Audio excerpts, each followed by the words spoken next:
안녕하세요. 인스코리아 이종원입니다. 오늘 발표할 내용은 3차원 퓨어셀 해석을 통해서 시스템 시뮬레이션을 위한 3D 롬 컴포넌트를 생성을 하는 방법에 대해서 말씀을 드리도록 하겠습니다.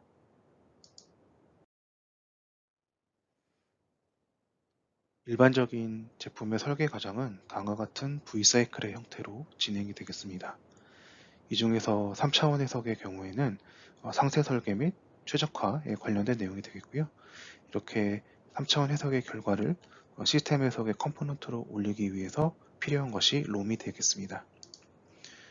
예, 본 발표에서는 이러한 3차원 해석을 통해서 나온 결과를 롬 모델, 시스템 해석의 롬 모델로 컴포넌트로 만들고, 그리고 이런 것들을 시스템의 모델로 적용하는 방법에 대해서 알아보도록 하겠습니다. 네, 먼저 컴포넌트 레벨 디자인에 대해서 알아보겠습니다. 컴포넌트 레벨의 디자인에서는 기본적인 퓨얼셀 시스템에서의 피직스 및 일렉트로케미컬 프로세스에 대한 연구를 같이 할 수가 있고요.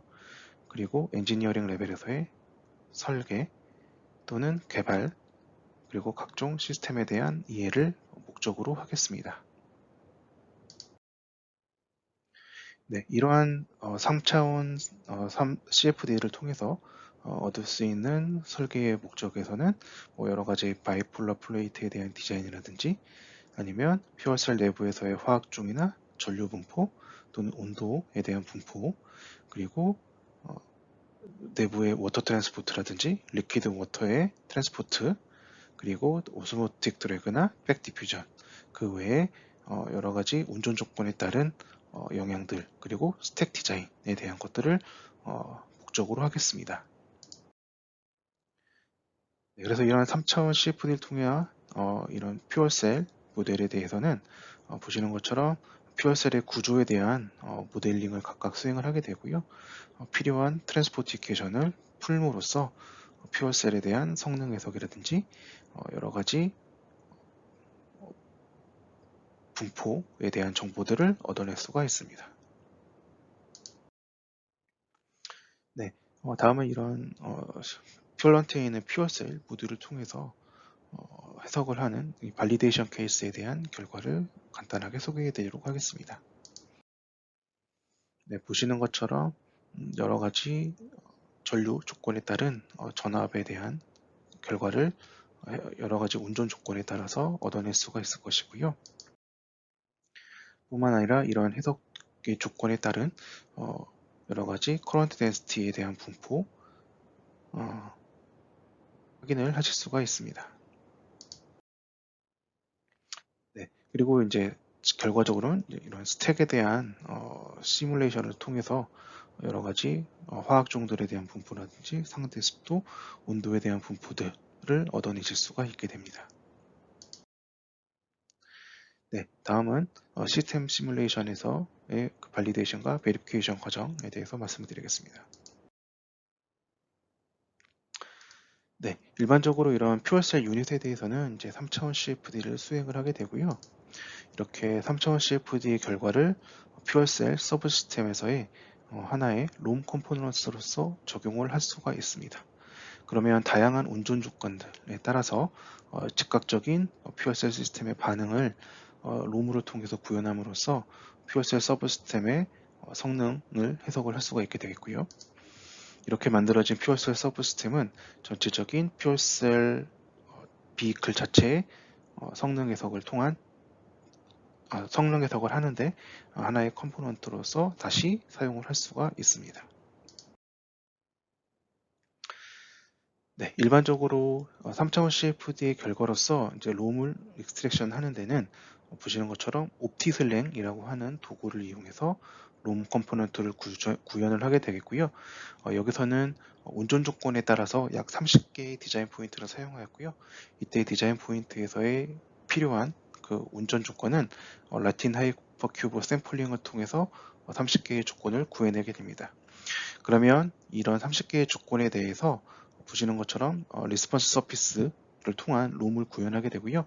이렇게 구현된 롬은 FMU 형태로 익스포트가 됨으로써 어, 서브 시스템 모델링에서의 하나의 롬 컴포넌트로서 사용을 할 수가 있게 됩니다. 이러한 롬을 이용을 하게 되면 여러 가지 온전 조건에 따른 세이프 인벨롭먼트, 인벨롭을 보실 수가 있게 되겠습니다. 그래서 보시는 것처럼 어떤 스택의 볼테지라든지, 그다음에 캐소드의 매스 플로 레이트, 그다음에 인렛의 워터 매스 프랙션에 대한 이런 조건의 변경에 따라서 셀의 온도가 어떻게 바뀌는지에 대한 것들을 확인하실 수가 있겠고요. 이 경우에는 보시는 것처럼 셀 볼티지가 결국은 셀의 온도에 지대한 영향을 주고 있다라는 것을 사전에 미리 검토를 하는 목적으로 사용을 하실 수가 있습니다. 다음은 이제 롬을 추출할 때 있어서 각각 온전 조건에 따른 그 수소와 산소의 어떤 롬에 대한 정확도에 대한 분석이 되겠습니다. 그래서 각각 운전 조건에 대해서 각각 수소의 경우에는 약 5.5%의 맥시멈 에러가 나오고요. 그다음에 산소의 경우에는 약 6.7% 정도의 상대적인 오차가 발생을 한다라는 것을 확인할 수가 있습니다. 네, 그랬을 때 운전 조건에 대한 결과를 3차원 CFD 결과하고 롬에서 나온 필드 분포를 분석을 하게 되는 것이고요. 이 두 경우에 거의 분포상 차이가 없는 결과가 나타난다는 것을 확인할 수가 있습니다. 네, 다음은 그 상대 습도 그리고 온도에 대한 롬에서의 그 정확도를 분석을 해보는 것이고요. 상대 습도의 경우에는 최대 9.1% 정도 에러가 나타나고 온도 같은 경우에는 최대 0.2 K의 에러가 나타난다는 것을 확인을 할 수가 있었습니다. 마찬가지로 동일한 결과에 대해서 3차원 CFD 결과와 롬에서부터 익스트랙션한 결과를 보시게 되면 네, 거의 유사한 차이가 나타난다라고 하는 것을 확인을 하실 수가 있을 것입니다. 네, 이렇게 만들어진 롬 컴포넌트는 그 퓨얼셀 서브 시스템에서의 롬 컴포넌트로서 퓨얼셀 스택의 성능을 나타내는 롬 컴포넌트로서 사용이 될 수가 있겠습니다. 그래서 다양한 운전 조건들에 대한 것들을 서브 시스템 레벨 상에서 바로 시뮬레이션 해보실 수가 있고요. 그것들의 즉각적인 응답을 통해서 이런 퓨얼셀 서브 시스템에 대한 운전 조건에 대한 분석 또는 성능 해석을 수행을 할 수가 있습니다. 네, 보시는 것처럼 이런 롬 컴포넌트를 이용하시게 되면요. 다양한 커런트에 대한 응답에 따라서 여러 가지 상대 습도라든지 아니면 수소의 입구와 출구에서의 농도 분포, 마찬가지로 산소와 입출구에서의 농도 분포에 대한 정보를 거의 실시간으로 얻어낼 수가 있게 됩니다. 이렇게 해서 퓨얼셀에 대한 서브 시스템에 대한 검증이 끝나게 되면 이러한 퓨얼셀 서브 시스템은 퓨얼셀 비이클에 대한 버추얼 시스템 모델의 하나의 컴포넌트로서 다시 사용을 하게 되고요. 이러한 퓨얼셀 비이클에 대한 버추얼 시뮬레이션, 시스템 시뮬레이션에 대한 결과로서 우리는 퓨얼셀에 대한 주행거리, 주행 가능 거리 예측이라든지 여러 가지 성능 해석을 이제 수행을 할 수가 있게 되겠습니다. 나중에 이제 현재 퓨얼셀 서브 시스템에 대한 내용과 혹시 추후에 이런 퓨얼셀에 대한 자동차에 대한 그 드라이빙 시뮬레이션이 가능해지게 되면 그때 추후에 업데이트 드릴 수 있도록 하겠습니다. 네, 이상 발표를 마치도록 하겠습니다.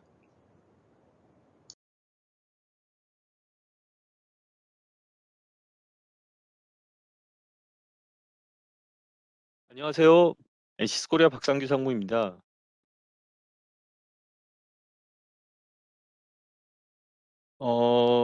제가 오늘 발표하려고 하는 내용은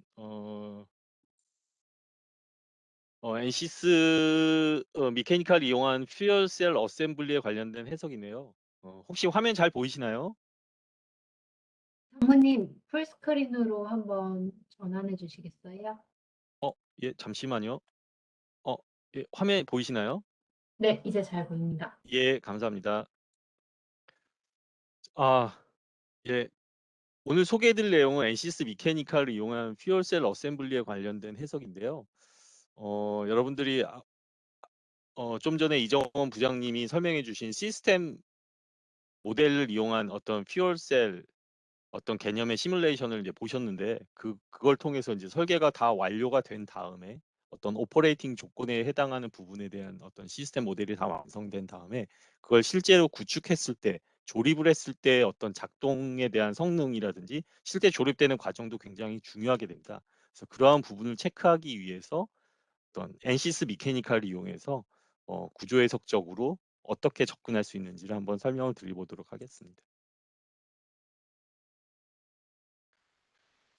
기본적으로 아까도 설명드렸지만 퓨얼셀은 굉장히 많은 부품으로 조립되어 있고요. 뭐잘 아시겠지만 전기화학적 반응을 통해서 전기 에너지를 발생시키기 때문에 이러한 어떤 퓨얼셀 자체가 아주 완벽하게 조립되거나 이런 완전한 상태에서의 동작을 이제 보증을 해야 합니다. 그래서 기본적으로 조립 상태가 좀 완벽하거나 어떤 조립된 상태에 불균일성이 있으면 전력 출력이라든지 이런 문제들이 발생할 수도 있고요. 뭐 여러분들 잘 아시는 내구라든지 피로 문제들이 발생할 수 있는 가능성이 있기 때문에 이러한 부분들을 초기에 이제 검토하고자 어셈블리 상태에 된 어떤 조건들을 이제 평가하게 되죠. 그럴 때 이제 NCS 미케니컬 구조 해석 툴을 이용해서 이렇게 여러 가지로 평가를 하실 수가 있고요.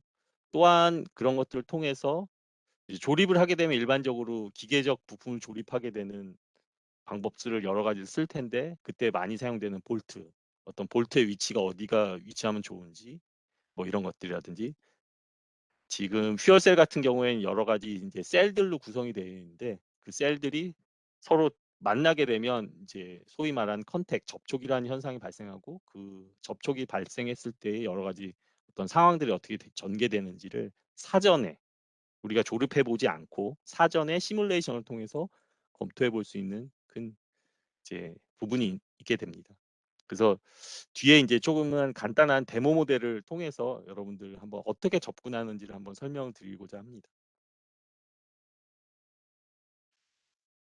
그래서 기본적으로 지금 보여드릴 데모 모델은요, 40개 정도의 어떤 셀 어셈블리로 이제 구성이 되어 있고요. 스태킹한 라인들이 이렇게 쭉 이제 되어 있죠. 그래서 기본적으로 이 어셈블리는 일반적으로 약어를 써서 죄송하지만 이제 MEA라고 하는 멤브레인 익스트로드 어셈블리라는 거랑 BPP, 바이폴라 플레이트들이 여러 가지가 조립되어 있고요. 그 사이들이 이제 그 실링을 위해서 가스킷이라든지 뭐 이런 것들로 구성되어 있습니다. 보시기에도 이제 굉장히 이제 복잡한 구조로 보이시지만 이런 것들을 이제 NCS 미케니컬을 이용해서 조립성을 검토하고 조립된 상태의 스트레스 레벨이라든지 컨택 조건들을 이제 체크를 해볼 수가 있게 되겠습니다.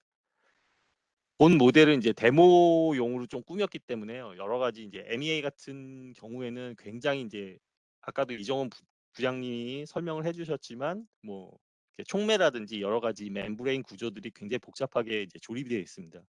근데 이제 여기에서는 어떤 피저빌리티 체크용으로 간단하게 이제 호모지니어스 머티리얼로 고려를 했고요.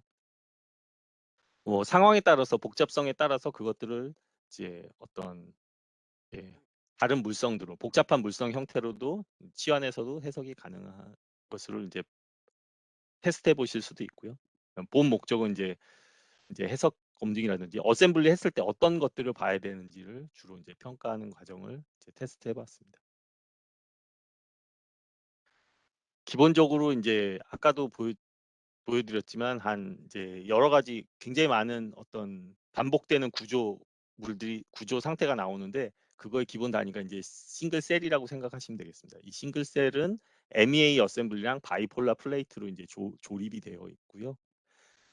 지금 양쪽 사이에 어떤 사이즈를 보시면 굉장히 작은 어떤 갭을 가지고 조립되어 있습니다. 그래서 서로 이제 여러 가지로 조립이 됐을 때 컨택 조건이라든지 이런 부분들이 굉장히 이제 중요하게 되고요. 그 사이에는 플로우 채널들이 있어서 아까 이정원 이제 부장님 설명하셨던 화학 반응이 일어날 수 있는 채널들이 있는데 그런 채널들이 서로 간섭이 되지 않는지 이런 부분들도 굉장히 이제 중요하게 됩니다. 그런 부분들을 이제 조립성 테스트를 통해서 구조의 적적으로 이제 변형 형태라든지 그런 부분들을 평가해 볼 수 있게 되겠습니다. 여러 가지 부품들이 많기 때문에 이제 여러 가지 메싱 작업들이 이제 필요하게 되겠죠. 그래서 기본적으로 본 테스트에서는 테트라 요소랑 헥사 요소, 4면체 요소랑 6면체 요소들을 사용했는데요. 기본적으로 이제 퀵 체크용으로 간단히 하기 때문에 일반적으로 이렇게는 테트라 요소를 사용할 때는 2차 세컨드 오더 이제 테트라 요소를 사용해야 되는데 여기에서는 본 해석에서는 1차 요소로 그냥 이제 진행을 하였고요. 여러분들이 아마 실제로 퓨얼셀이라든지 아니면 이거랑 비슷한 어떤 어셈블리 해석 같은 걸 하실 때는 세컨드 오더, 예, 2차 테트라 요소를 사용하시기를 추천을 드립니다.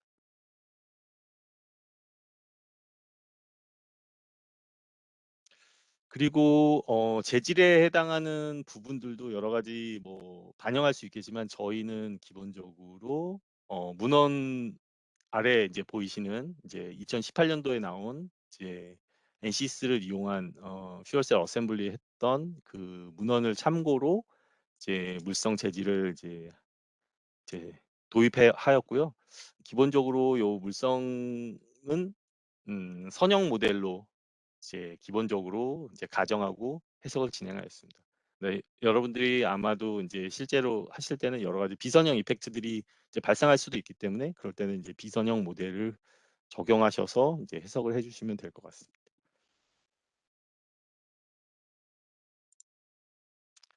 그 다음에 이제 가장 중요한 거는 이제 여러 가지 복잡한 반복되는 어떤 부품들이 조립이 되기 때문에 컨택 조건이 굉장히 중요하겠죠. 그래서 기본적으로 여러 가지 컨택을 선언할 수 있겠지만 굉장히 많은 복잡한 것들이 이제 반복돼서 이루어지기 때문에 일일이 매뉴얼하게 컨택 조건을 선언하시기는 많이 어려우실 겁니다. 그래서 본 해석에서는 워크벤치의 오토매틱 컨택 어떤 커넥션을 만드는 방법을 이용하여 선언을 하였고요. 기본적으로 컨택 양쪽에는 프릭션 조건으로 선언하고 그 마찰 계수를 0.2 정도로 가정을 하였습니다.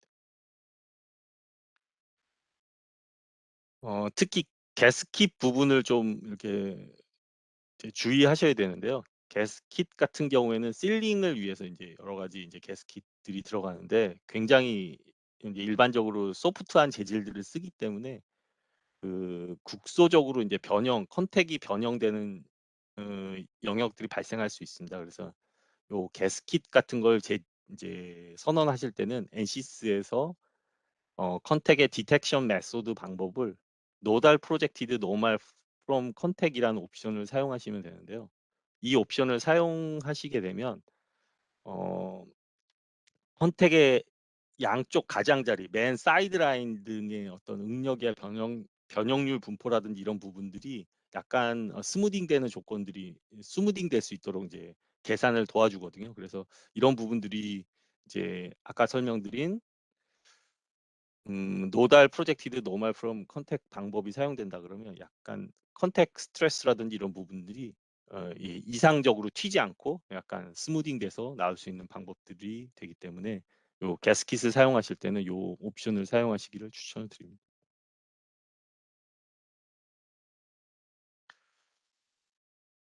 그리고 또 아까 멤브레인 익스트로드 어셈블리 MEA라고 하는 것과 바이폴라 플레이트 양쪽에 이렇게 컨택들은 상대적으로 이제 소위 말하는 슬라이딩 양들이 작기 때문에 기본적으로 스몰 슬라이딩으로 가정을 하였습니다. 일반적으로 스몰 슬라이딩을 사용하실 때는 이제 뭐 알고 계시겠지만 상대적인 어떤 미끄러짐 양이 굉장히 작은 경우에 이제 사용을 하게 되겠죠. 그래서 그런 과정으로 압축하는 볼트로 이렇게 꽉 눌러서 조립하는 과정을 생각하기 때문에 이제 소위 말해서 상대적인 탄젠셔널 어떤 변이가 작다고 가정을 하고 스몰 슬라이딩으로 가정을 하였습니다.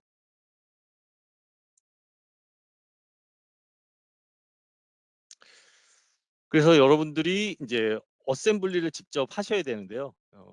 기본적으로 NCS 워크벤치 미케니컬 모델이라고 하는 기능들을 사용하시면 이런 반복적으로 발생하는 패턴들을 보다 편리하게 이제 조립하실 수가 있습니다. 일반적으로 잘 사용하지 않기 때문에 조금 이렇게 잘 모르실 수도 있는데요. 기본적으로는 미케니컬 모델에서 패터닝 할 수 있는 옵션들이 나옵니다. 그래서 프로퍼티 창을 좀 보시면은 트랜스포메이션 타입이라든지 이런 부분들이 여러분들이 보실 수가 있어요. 그래서 본 예제에서는 맨 처음 설명드렸듯이 한 40개 정도의 싱글 셀들이 조입되기 때문에 원본은 그대로 두고 39개를 이제 복사해서 사용하는데, 그거를 Y 방향으로 옵셋을 줘가지고 약 7.75mm마다 이제 반복적으로 이제 사용할 수 있는 구조가 자동적으로 이제 미케니컬 모델에서 생성될 수 있도록 작업을 하였습니다. 여러분들도 아마 실제로 이런 반복적인 구조가 이렇게 연속되는 어떤 제품들을 이렇게 해석을 하실 때 유용하게 쓰실 수 있을 거라고 생각을 합니다. 그래서 완성된 어떤 모델을 딱 보시면은 다음과 같은 이제 트리 구조, 모델 트리에서 확인할 수 있겠죠. 그래서 어셈블리 별로 이제 재질 정보와 이제 어셈블리 모델 파트들이 쭉 나열된 거를 보실 수 있겠어요. 이제 자동적으로 이제 그 아까 말한 모델 카피 기능을 써가지고 자동적으로 만들어진 거고요. 그 다음에 각 개별 모델에서 선언했던 컨택 조건들도 자동으로 다 이제 불러지고, 그 다음에 오토매틱 컨택 같은 걸 쓰시면 컨택들을 이제 별도의, 물론 체크가 필요하기 때문에 일일이 좀 보실 필요는 있겠지만 기본적으로는 이제 자동적으로 선언할 수 있는 기능들이 있기 때문에 굉장히 편리하게 이제 사용하실 수가 있게 되겠습니다. 조립이 된 상태였기 때문에 조립되는 과정을 이제 모사하기 위해서 하중 조건들을 부여해야 되겠죠. 그래서 기본적으로는 압축되는 거동을 표현하기 위해서 이제 여기 보시는 XG 플랜 쪽은 이제 자유도를 구속하고요. 그래서 Y 방향으로 이제 압축하는 조건으로 Y 방향으로 수축이 일어날 수 있도록 조건을 지정하였고요. 그리고 기본적으로 볼트 같은 거를 이제 구현해서도 할 수 있겠지만 기본적으로 볼트 형상이라든지 메신들은 고려하지 않고 그 와셔가 있는 부분에 디스플레이스먼트로 누르는 부분을 구현해서 압축되는 형태를 구현하였습니다. 기본적으로 압축되는 거동은 과정은 두 개의 스텝으로 구현하였는데요. 첫 번째 가스킷, 실링용으로 있던 가스킷이 완전히 이제 어느 정도 압축되는 단계, 그 다음에 그 이외의 하중을 더 부여해서 완전히 밀착되는 단계의 두 개의 스텝으로 이제 구현해 보았습니다. 그래서 전체적인 어떤 로드 스텝은 두 개의 로드 스텝을 가지고 있고요. 기본적으로 게스킷이라든지 이런 부분들을 썼기 때문에 NLGOM 옵션을 이제 on으로 사용하고 해석을 하였습니다. 일반적으로 여러분들이 이제 비선형 해석을 하실 때 주로 사용하시는 오토 타임 스태핑을 on으로 하시고 타임 스텝을 조정하시거나 서브 스텝을 조정하시는 방법으로 이제 하실 수 있는데, 기본적인 옵션은 다음과 같이 입력을 하였고요. 그리고 여러 가지 뭐 타입에 따라서 또 해석이 하실 수 있겠지만 솔버 타입 같은 경우에는 다이렉트 솔버를 지정하였습니다. 물론 메모리 사용량이 많긴 하지만 기본적으로는 좀 정확도라든지 어떤 이렇게 이상적인 경우가 이렇게 로버스트하게 솔빙이 되기 때문에 메모리 사용량은 많지만 이제 다이렉트 솔버를 사용했습니다. 그리고 일반적으로 뉴튼 랩슨 방법을 이용해서 이제 비선형 솔빙을 하게 되죠. 그래서 이제 소위 말해서 어떤 증분값을 예측하는 프리딕터 옵션이라고 하는 게 있습니다. 그래서 이 프리딕터 옵션들을 쓰면 사전에 이제 타임스탬 양을 이렇게 우리가 게싱할 수 있는 어떤 방법들을 제공하기 때문에 이런 걸 쓰는 경우들이 있는데, 비선형이 심한 경우에는 프리딕터로 예측한 값이랑 실제 어떤 출력되는 값이 차이가 많이 날 수 있기 때문에 오히려 해석 수렴에 이제 방해가 될 수 있는 경우들도 있어요. 그래서 본 이제 예제에서는 이제 사용을 하지 않았고요. 그래서 프레드 컴마 오프라는 거 하는 어떤 옵션들을 사용해서 프리딕터를 이제 끄고 사용을 하고요. 그리고 굉장히 이제 컨택이 많이 발생하기 때문에 그 컨택에 해당하는 부분들을 이렇게 DMP 옵션을 써가지고 소위 말해서 컨택들 영역들을 이제 분할해서 이제 좀 더 해석 성능을 이제 이제 높일 수 있는, 효율적으로 사용할 수 있는 기능들을 이제 접근을 하였습니다. 그래서 CPU 코어를 이제 많이 할당하면 할당할수록 계산 속도가 이제 좋아지는, 소위 말해서 스케일러빌리티라고 말하는 측면을 이제 체크하는 부분도 이제 테스트해 볼 수가 있었습니다.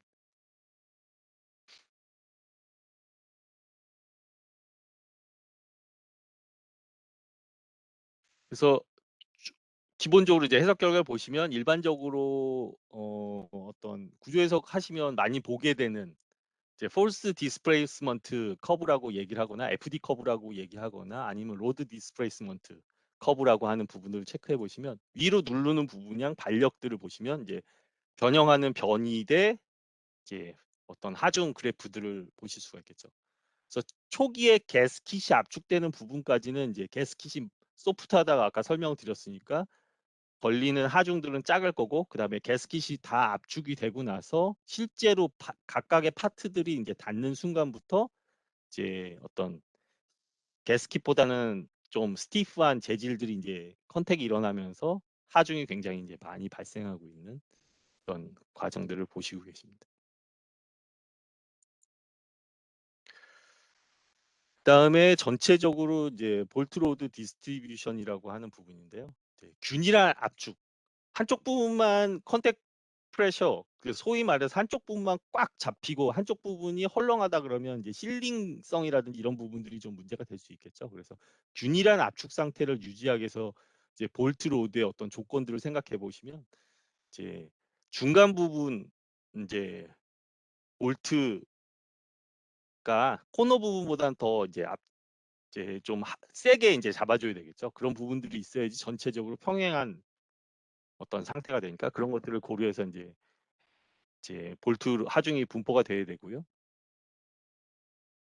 그래서 그런 상태에서의 어떤 스트레스 레벨들을 이제 체크를 해보면 MEA라고 하는 아까 멤브레인 익스트로드 어셈블리 구조 형태에서 보면 이제 라인들이 플로우 채널이 있는 라인들을 일정한 패턴으로 스트레스 레벨이 이제 나오고 가스킷 양쪽에 이제 실링용으로 는 부분만 이제 빨갛게 압축 분포가 나타나고 있습니다. 그래서 전체적으로 여러분들이 해석 뭐 이런 조립 해석을 해보시면 전체로 내가 가스킷이라든지 아니면 실링용으로 어떤 쓰는 영역에 압축이 많이 되고 스트레스를 많이 받고 있는지 아니면 다른 쪽에 균일하게 어떤 압력 분포가 나오는지 아니면 스트레스 분포가 나오는지 이런 것들을 체크해 보시면 조립됐을 때 어떤 상태가 될 수 있을지를 좀 예상해 보실 수가 있겠죠.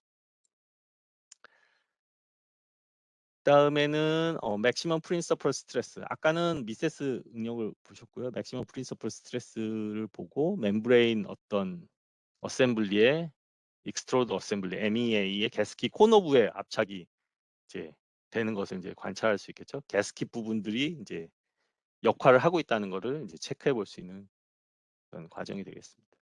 그 다음에 또 보실 수 있는 게 이제 중요한 컨택 결과를 보셔야 되겠죠. 그래서 첫 번째 스텝 1과 스텝 2로 나눠서 보시면 스텝 1에서 가스킷 압축을 먼저 한다 그랬잖아요. 그래서 가스킷들이 일단 소프트하기 때문에 가스킷 압축이 일어나면 컨택들은 다 발생하게 됩니다. 하지만 여기 지금 화면에서 보면은 우리 스티킹이라고 하는 부분 완전히 컨택들이 다 닿는 영역 말고 니어라든지 뭐 이런 부분들이 활성화되죠. 그 얘기는 뭐죠? 결국 MEA라든지 어떤 바이폴라 플레이트들의 어떤 플로우 채널 부분에 선택이 완전히 이루어지지 않고 있다는 걸 나타냅니다.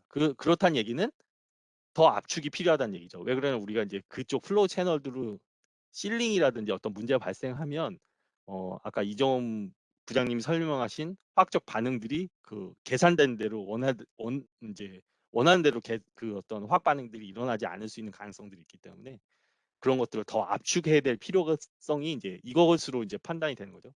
그럼 스텝 1 단계에서 어느 정도 하중을 주고 그 다음에 꽉 조여주는 과정들을 이제 구현해 보는 거죠. 그래서 추가 압축 단계를 아까 스텝 2로 구현했고요. 그 추가 압축 단계에서 하중을 더 부여하는 순간 플로우 채널 영역에 보시면 다 이제 컨택 스테이터스가 다 스티킹 된 것으로 이제 보실 수가 있겠죠. 그럼 다 컨택이 일어나고 있는 소위 말하는 컨택 클로즈가 일어난 부분들을 확인하실 수가 있게 되겠습니다. 그리고 실제로 컨택 프레셔 부분을 봐도 이렇게 소위 말하는 MEA랑 BPP, 바이폴라 플레이트랑 멤브레인 익스트로드 어셈블리들의 어떤 라인들의 어떤 컨택 스트레스가 균일하게 나오는 것들을 이제 보실 수 있고요. 그다음에 바이폴라 플레이트랑 바이폴라 플레이트에도 접촉 압력들이 거의 일정하게 이제 균일하게 이제 플로우 채널 주변에는 우리가 말하면 양쪽 플로우 채널끼리 섞이지 않도록 컨택 값이 일정하게 유지가 되고 있는 어떤 상황들을 이제 보실 수가 있게 되겠습니다. 이런 것들을 다 이제 구조 해석으로 이제 평가를 할 수가 있는 거죠. 기본적으로는 조립하는 하중을 부여하고 그다음에 컨택 스트레스 보고 컨택 스테이터스 보고 하중 조건 보면서 여러분들이 원하는 대로 우리가 원하는 대로 어떤 조립성이 평가할 수 있는지를 과정을 이제 보실 수 있게 되겠습니다. 그래서 컨택 프레셔도 어떤 셀 베이스로 어떤 순서대로 이렇게 쭉 나열해 보면 모든 셀에서 이제 컨택 프레셔가 거의 일정하게 이제 나오게 되는 부분들이 있죠. 그런데 이제 엔드 프레이트 부분, 맨 양쪽에 이제 가이드죠. 서로 잡아주는 맨 바깥쪽의 어떤 가이드 부분은 약간 높게 나타나는데 이 부분들은 이제 당연히 이제 그런 거죠. 왜 그러면 가이드에서 그 잡아주는 부분이 없으면 전체적으로 이제 그 하중의 어떤 이력, 평형에 맞추기 어려우니까 맨 바깥쪽에 딱딱한 부분으로 가이드를 잡으면서 전체적이 일정하게 유지되도록 하는 것들도 이제 보실 수가 있겠죠. 그래서 실제로 퓨어셀 구조에서는 엔드 프레이트라고 하는 맨 바깥쪽의 영향이 굉장히 설계가 이제 중요하고요. 그래서 엔드 프레이트의 기능이 어떻게 적용되는지 한번 체크해 보면 여러분들 일반적으로 NCS 미케니컬 이용해서 가장 간단히 해볼 수 있는 게 있죠. 서프레스 시키는 겁니다. 서프레스 시키고 바로 해석했다가 이제 다시 서프레스를 언서프레스해서 결과들을 이제 비교해 보실 수가 있겠죠. 그래서 엔드 프레이트를 한번 서프레스를 해보고 해석을 해봤더니 어떤 형태가 나왔냐면 전체적으로 어떤 변형 형태들이 이제 균일하지 않게 나오는 거고 컨택에 해당하는 부분들 컨택 스테이터스를 체크해 보면 실제로 스티킹이 일어났던 부분들이 이제 컨택 오픈되는 현상들이 많이 나타나고 컨택 프레셔도 보면은 0 밑에 있는 값들이 나타납니다. 이게는 뭐죠? 컨택 프레셔는 컴프레시브 됐을 때 컨택의 어떤 컨택 프레셔가 실제로 이제 값이 나오는데 실제로 컨택 프레셔가 0 근처라는 거는 실제로 닿지 않았다는 어떤 의미가 될 수도 있기 때문에 그런 부분들의 조립성 평가를 하는데 굉장히 이제 활용해 보시면 좋을 것 같습니다. 더 간단히 이제 샘플을 만들어서 퓨얼셀 조립 과정들을 NCS 미케니컬로 이용해서 해석을 해보았는데요. 전체적인 과정을 다시 한번 요약해서 설명을 드리면 간단한 어떤 어셈블리 구조에 반복되는 구조에 대해서 메쉬라든지 물성을 부여하고 그걸 워크벤치의 어떤 패터닝을 할 수 있는 기능을 통해서 한꺼번에 조립을 하고 그때 이제 오토매틱 컨택을 써가지고 그것들이 보다 편리하게 여러분들이 일일이 수작업하지 않고 그걸 선언할 수 있고 그걸 통해서 여러 가지 조립 검토라든지 컨택 조건이라든지 이런 걸 통해서 평가해 볼 수 있는 방법들을 최대한 간단히 한번 설명을 드려봤습니다. 이것으로 미케니컬을 이용한 퓨얼셀 어떤 조립 해석에 대해서 간단히 설명을 드렸습니다. 감사합니다.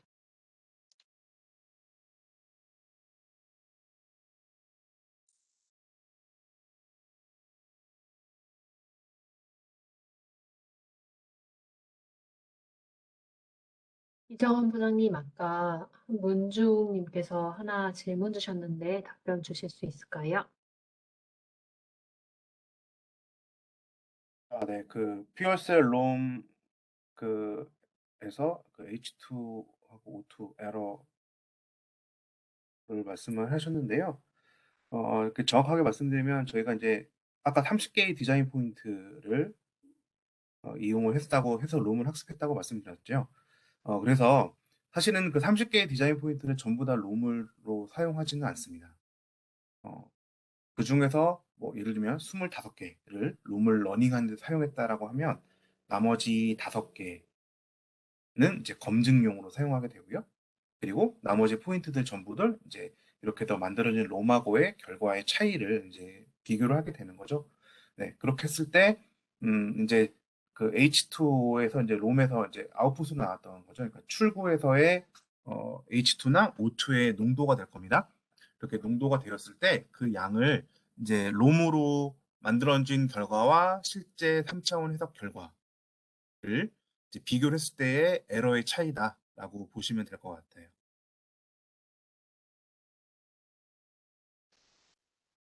네, 감사합니다. 그리고 박상규 사모님 세션 중에도 질문 들어왔는데 한번 확인해 주실 수 있을까요? 예, 확인 중에 있습니다. 예.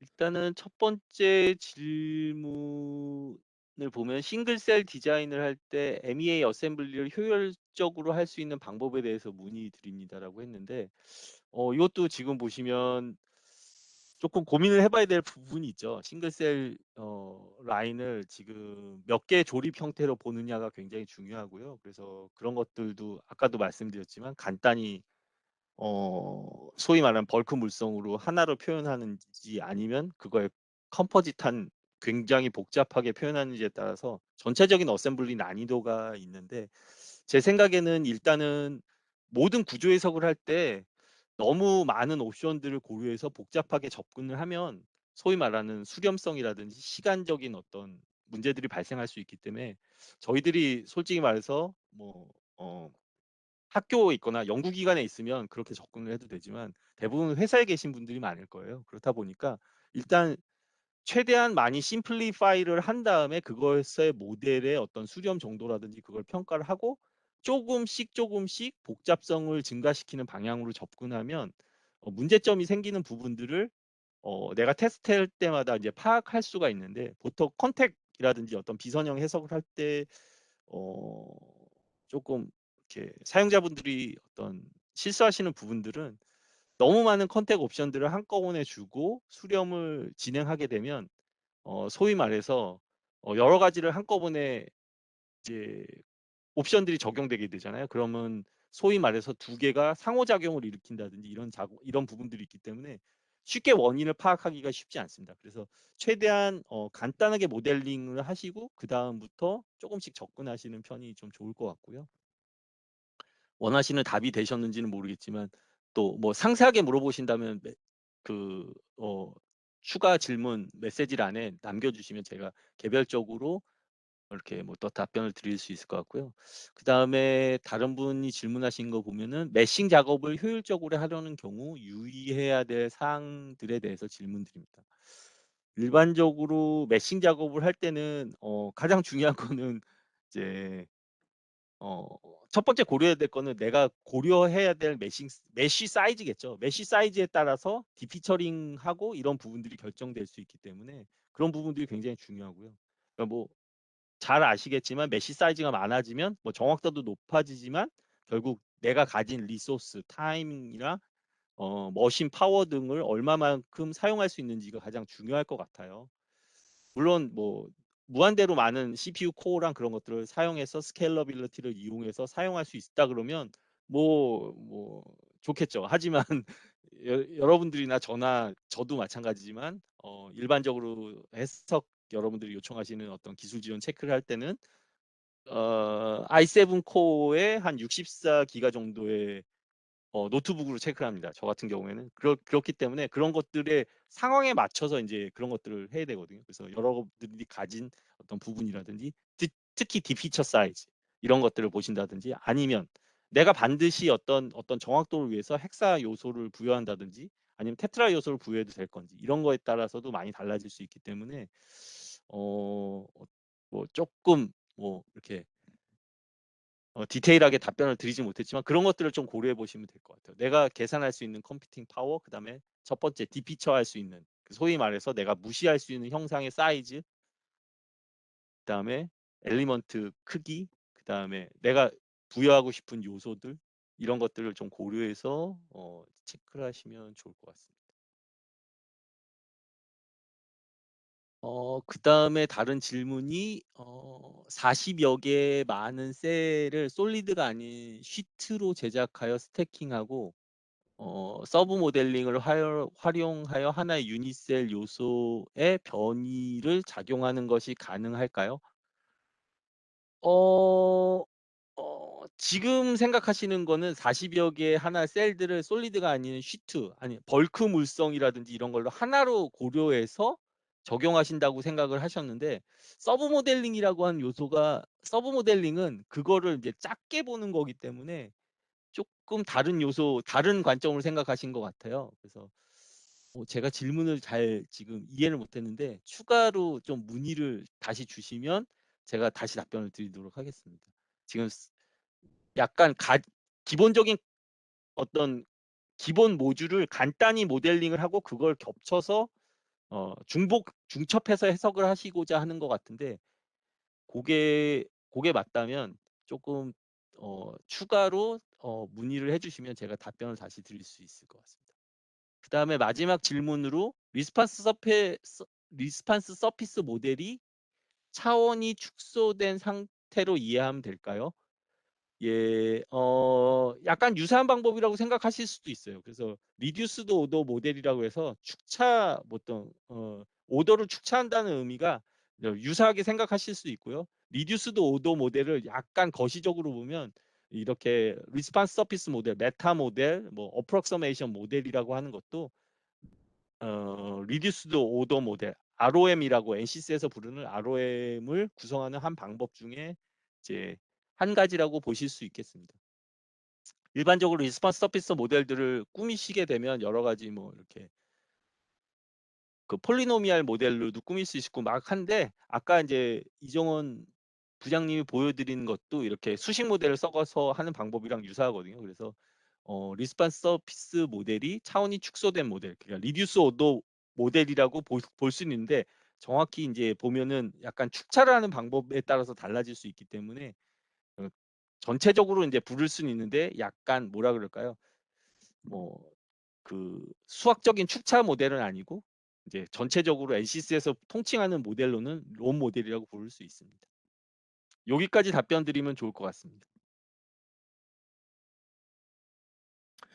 네, 한 가지 더 제가 추가로 말씀드리면 그 리스폰스 서피스 모델은 이제 일반적으로 그 스칼라 아웃풋들에 대해서 이제 하는 데 사용을 하게 되고요.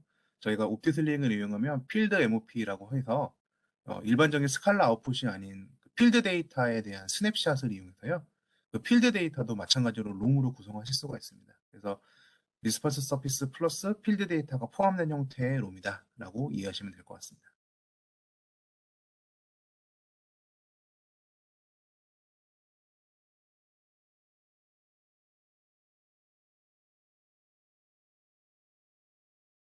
POD 스냅샷 원리인가요? 라고 추가 질문이었는데 여기도 답변 가능하실까요?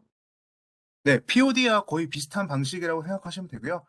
이제 내부의 이제 알고리즘은 이제 어떤 것이 사용되는지는 사실 저희가 구체적으로 설명드릴 수 있는 파트는 아닌 것 같습니다. 네. 네, 그러면은 지금 채팅창에 올라온 질문들은 전반적으로 다 답변을 드린 것 같고요. 추가적으로 질문 사항이 있으시면은 저희 그 채팅창에 안내 드린 것처럼 설문지에 추가적으로 질문 작성해 주시거나 info_korea@ncc.com으로 문의 메일 주시면은 추후에 저희가 답변 드리도록 하겠습니다. 네, 오늘 웨비나는 여기서 마치도록 하겠습니다. 참여해 주셔서 감사합니다. 감사합니다. 감사합니다.